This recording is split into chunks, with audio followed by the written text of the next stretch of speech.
GRK Stud 97 with another question says, when are the McLaren reports coming out for other Olympic sports? Existence of this system beyond a reasonable doubt. The disappearing positive methodology was in operation in the Moscow lab continuously. In particular, it operated during these Russian World Sports events. This is something I was chatting to one of the members at the seminar in Edinburgh, and they were talking about other sports being dirty, other sports using just as much nefarious needs as weightlifting.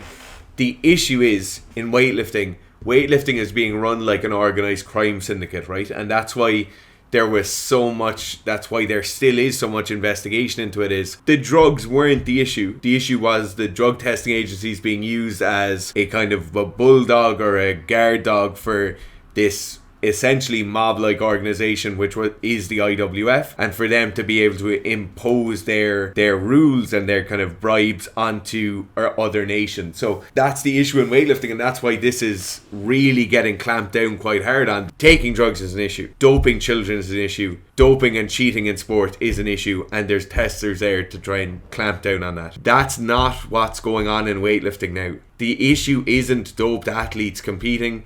The issue is weightlifting as a whole taking bribes, forcing countries to pay by bribes, forcing athletes to go through bans or banning athletes from competition due to the fact that their countries wouldn't pay bribes for them. That's what the issue is in weightlifting now. It's not that weightlifting is inherently more dirty than any other sport. It just so happens there is a particular group of very, very bad actors running the IWF at the moment, and inherently bad actors in the IOC who will allow this to happen, and that's what's happening. The drugs thing isn't an issue. There's more drugs in loads of other sports than weightlifting.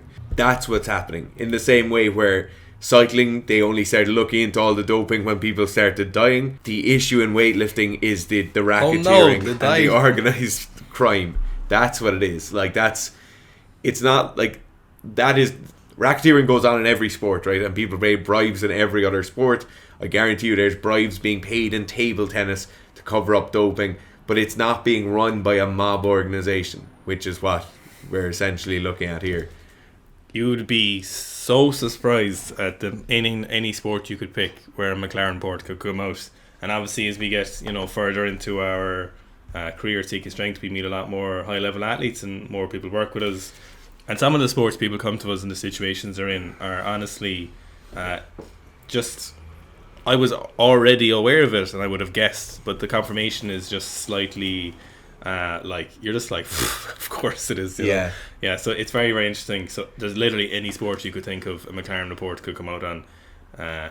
Any sport. Yeah. It's just so happened that weightlifting was the one where...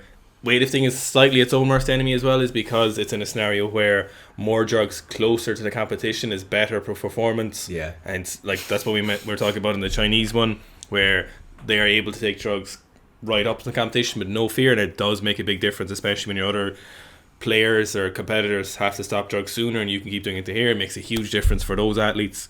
Whereas for other sports, like we talked about sprinting, Brodzik was saying sprinters will actively stop taking drugs a few weeks out from the race because their power to weight ratio gets better, and because they lose a lot of intracellular water, and they'll even lose some muscle mass. They won't care because they'll have gained so much strength in the off season, and they might actually spend their whole in season without any form of anabolics. So they'll use things like amphetamines and other, maybe some beta 2 agonists like clenbuterol or something like that, or amphetamines, which will help them run faster and get peaked a little bit harder, but they won't use any more anabolics. So, and they're very, very hard to test for the other stuff. Whereas for weightlifters, more drug, more better.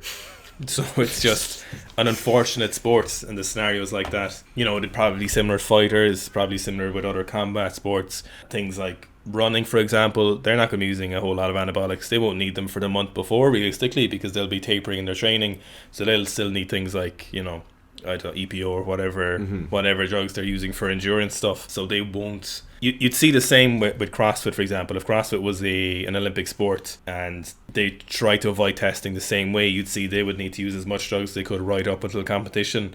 So it's due to the nature of weightlifting, is it the most susceptible to being slammed.